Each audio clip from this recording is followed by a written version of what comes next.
Hristos je među nama, draga braćo i sestre. Ovo je drugi blok odgovora na pitanja Radoša Vukanovića. On pita o pravoslavlju zapadnog obreda sa posebnim osvrtom na episkopa Evgenijuša Kovaljovskog, koga je rukopoložio sveti Jovan Šangajski i San Franciski Maksimović. A drugo pitanje je mitropolit Antonije Hrapovicki, njegovo djelo i on kao veliki pravoslavni teolog. Pravoslavna crkva već vjekovima u svom bogosluženju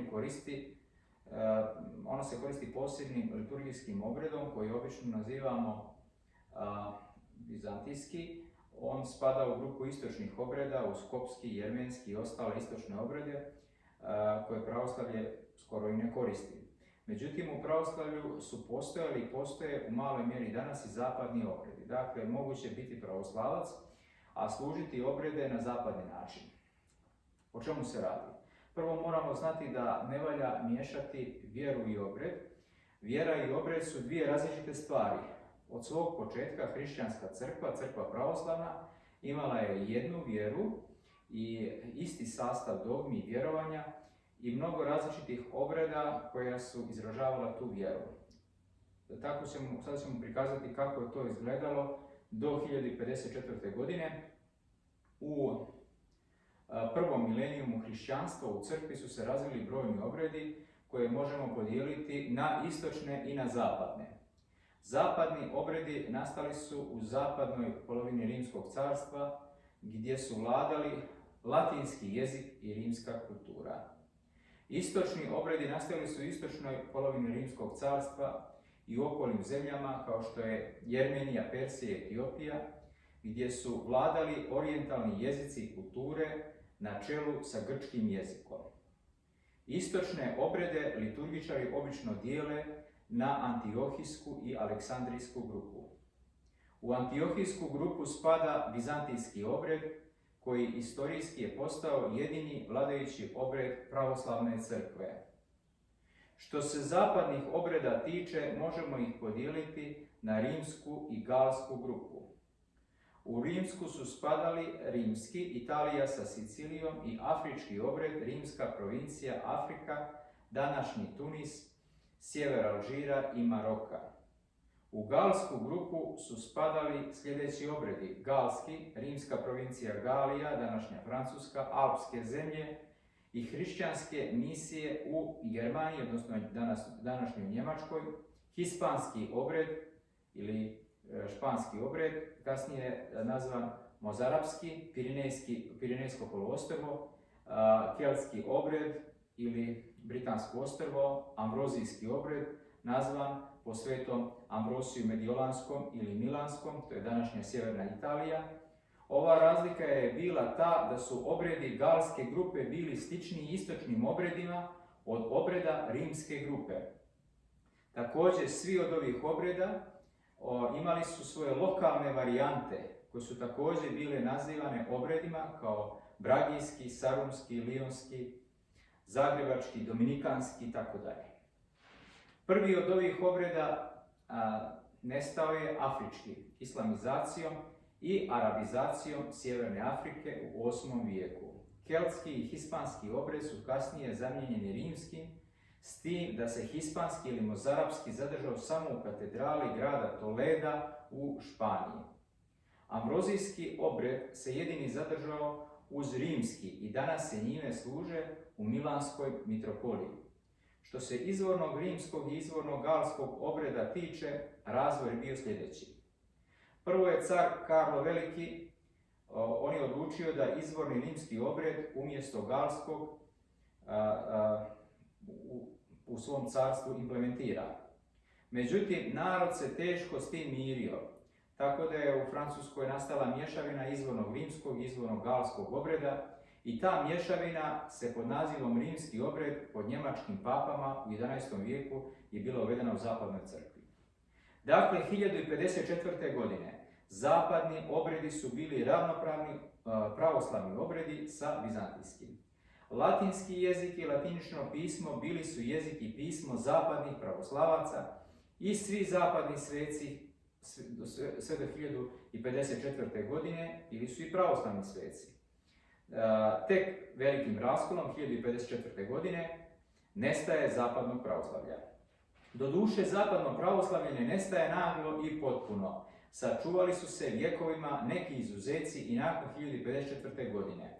Karakterističan primjer bio je latinski samostan na Svetoj gori Atosu, u duhovnom središtu pravoslavlja koji je do 14. vijeka opstao kao pravoslavni samostan zapadnog obreda, latinskog jezika i benediktinskih pravila u samom srcu istočnog pravoslavlja.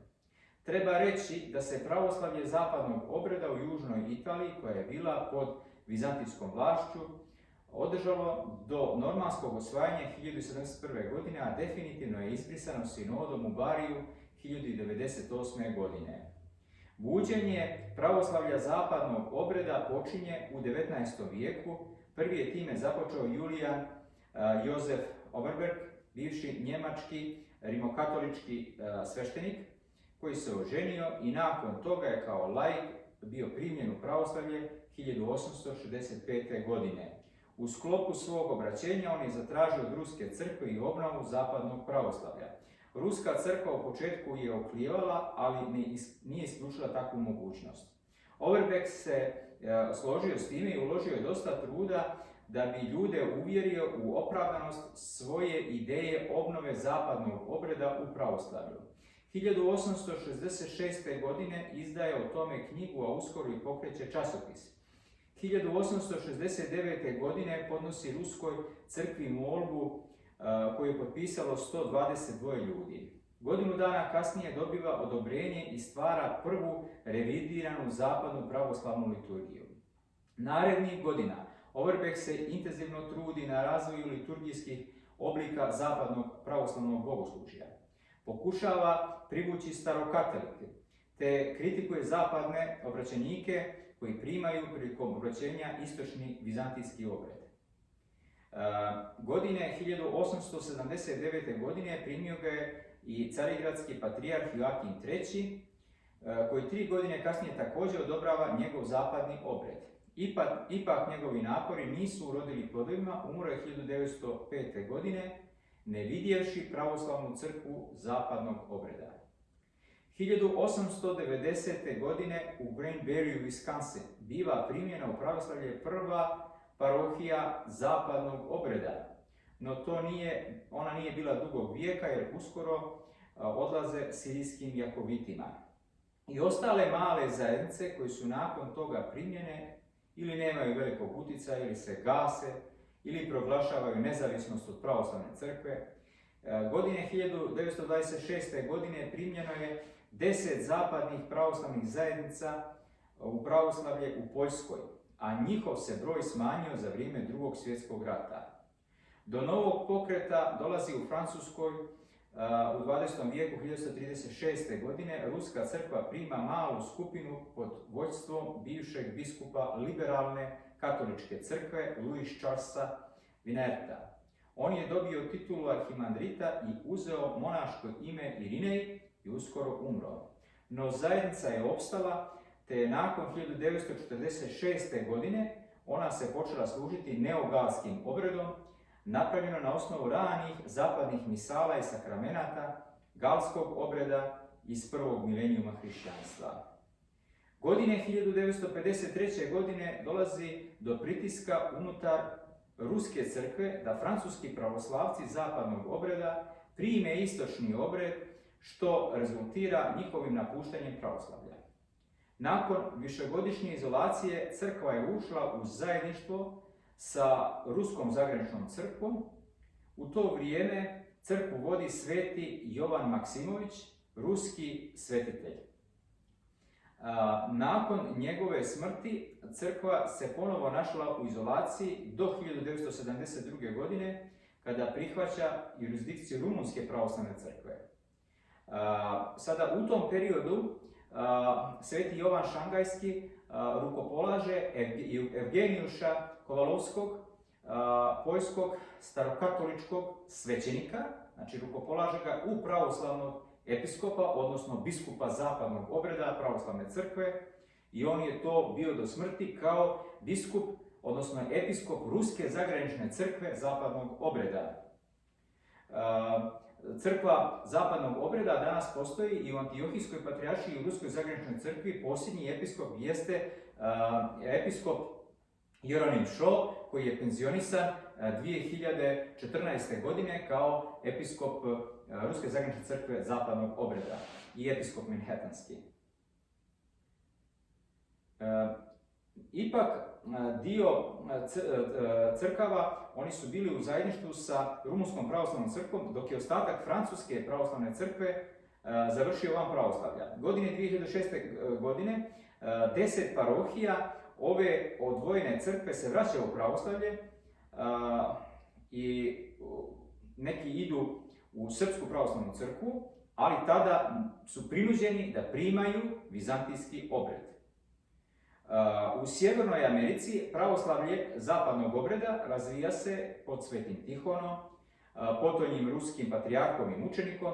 On je priredio liturgiju na osnovu anglikanske tradicije, koja mu je bila poznata zato što je službovao kao mitropolit Amerike i Kanade. Broj zapadnih pravoslavaca, mislimo na one koji su u kanonskom jedinstvu sa kanonskom pravoslavnom crkvom, je danas jako mali.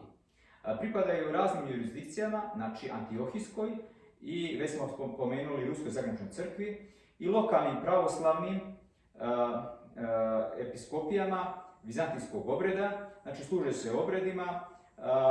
To je jako mala zajednica, služe se obredima na osnovu starih misala iz prvih milenijuma i prilagođenim anglikanskim i rimokatoličkim tridentinskim misalima, odnosno liturgijama. Nisu svi u pravoslavnoj crkvi i u pravoslavlju skloni zapadnom obredu, nemaju svi simpatije ka zapadnom obredu. Postoje brojne kritike na njihov račun, ipak ove skromne zajednice nas podsjećaju na izvorno bogatstvo pravoslavne crkve. Znači, to je bogatstvo. U različitosti mi smo bogati. Znači, ja lično podržavam pravoslavnu crkvu zapadnog obreda. Prisustvovao sam na misi zapadnog obreda, koja je kanonska bila, u sastavu Ruske zagranične crkve, Moskovske patrijaršije. Misu je predvodio penzionisani episkop, odnosno biskup zapadnog obreda Ruske zagranične crkve, vladika Jerome Shaw ili vladika Jeronim Shaw, koji je episkop Manhattanski i tada je bio VD episkop za zapadni obred.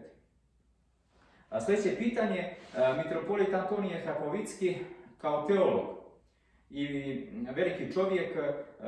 Mitropolit Antonije Hrapovicki rođen je 1863. godine. On je rođen u Novgorodskoj guberniji. Na krštenju dobio ime Aleksej u čast svetog Alekseja, čovjeka Božijeg. Porodica Hrapovickog uskoro je prešla za Novgorod.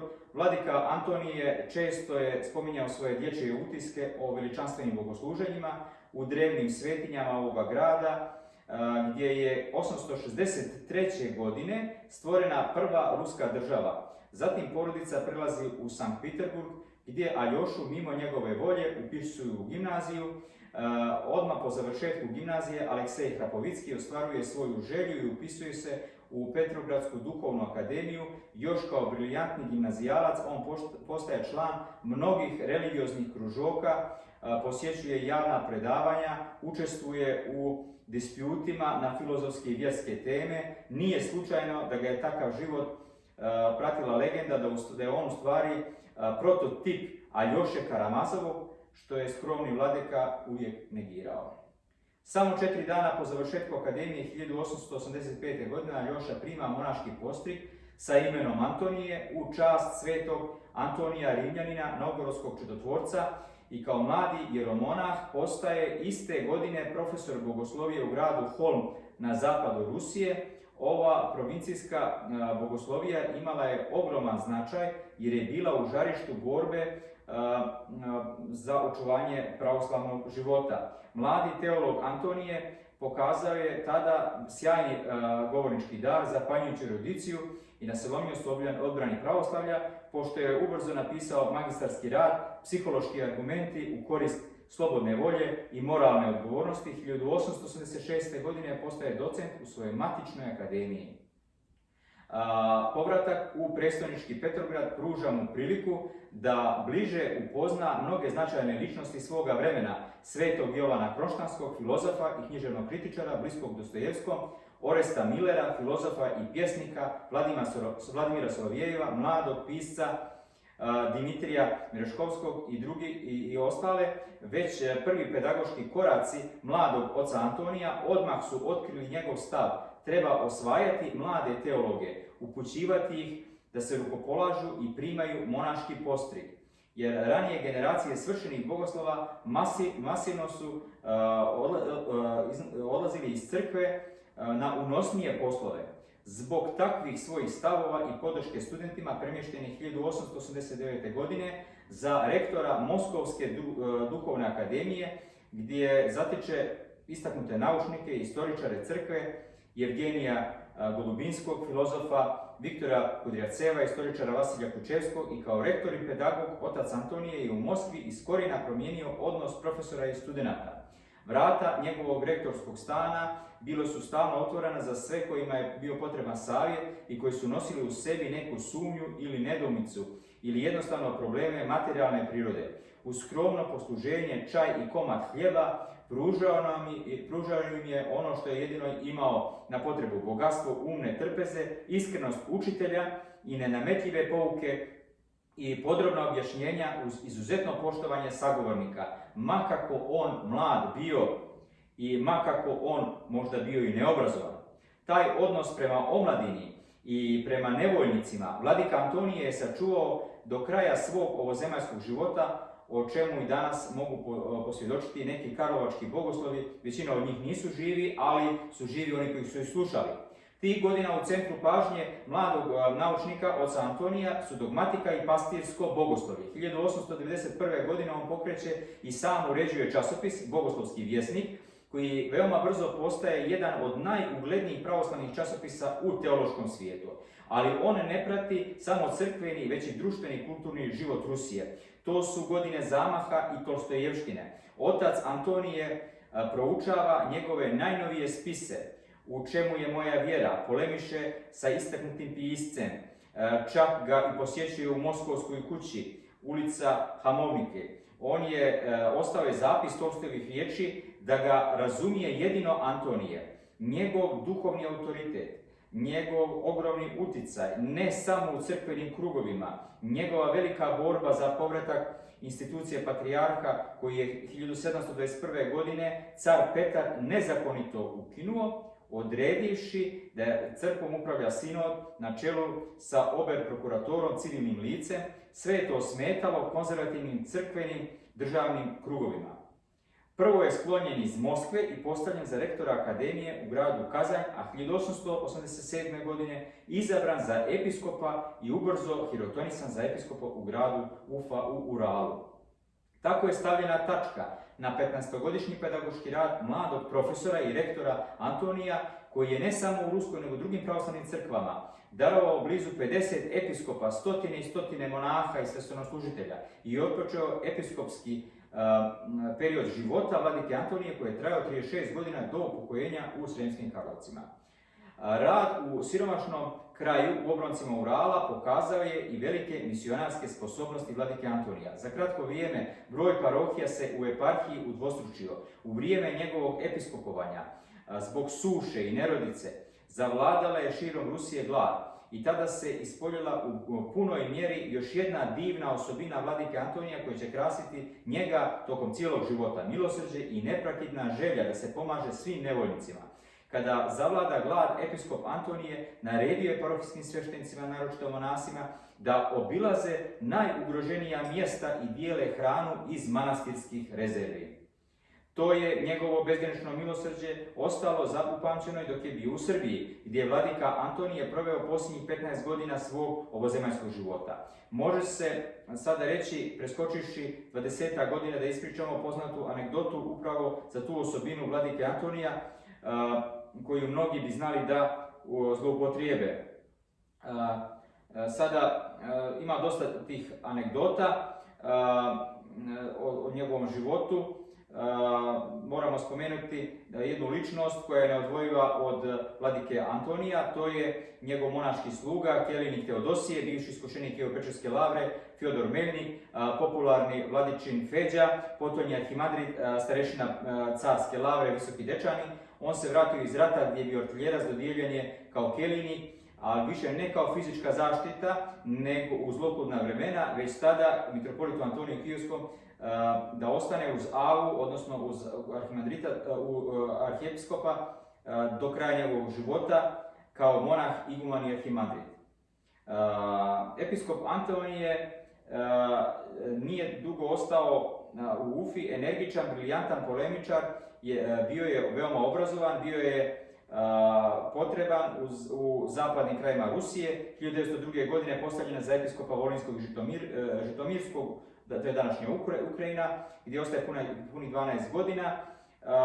Sada znamo o njegovom životu dok je bio u Sremskim Karlovcima, da je to bio prvi arhijepiskop, odnosno mitropolit Ruske Zagrebačke crkve, koja je trenutno bila van liturgijskog odnosa sa Moskovskom patrijaršom zbog političkih problema. Znači taj, da kažemo, politički raskol trajao je od 1918. godine do 2007. godine. 2007. godine je došlo do pomirenja patrijarha Kirila i mitropolita Lavra Ruske Zagrebačke crkve. Znači, poslije mitropolita Antonija Hrapovickog imamo mitropolita Anastasija, mitropolita Filareta, mitropolita Vitalija, mitropolita Lavra i današnji mitropolit Ilarion, koji je također u sastavu Moskovske patrijaršije. On je bio veliki bogoslov, napisao je ogroman broj knjiga iz oblasti dogmatike, bio je nepopustljiv pravoslavni bogoslov, znači volio je pravoslavlje, ali također nije bio negativno nastavljen, odnosno negativno naelektrisan do inoslavnih, do katolika, do anglikanaca. On je održavao odlične odnose, znamo onu konferenciju koja je bila sa katolicima i anglikancima, da je on u stvari preteča ekumenizma, znači ekumenizma dijaloga sa katolicima i protestantima. Neki se slažu sa njegovom teologijom, neki misle da je krajnje liberalna, da je krajnje konzervativna. Ja tvrdim da je njegova teologija realna, da je on jednostavno čuvao pravoslavlje, a volio ostale, i to je naš jedini putokaz. Znači, volimo pravoslavnu vjeru, a volimo sve ljude na svijetu. Neka vas Gospod blagoslovi. Amen.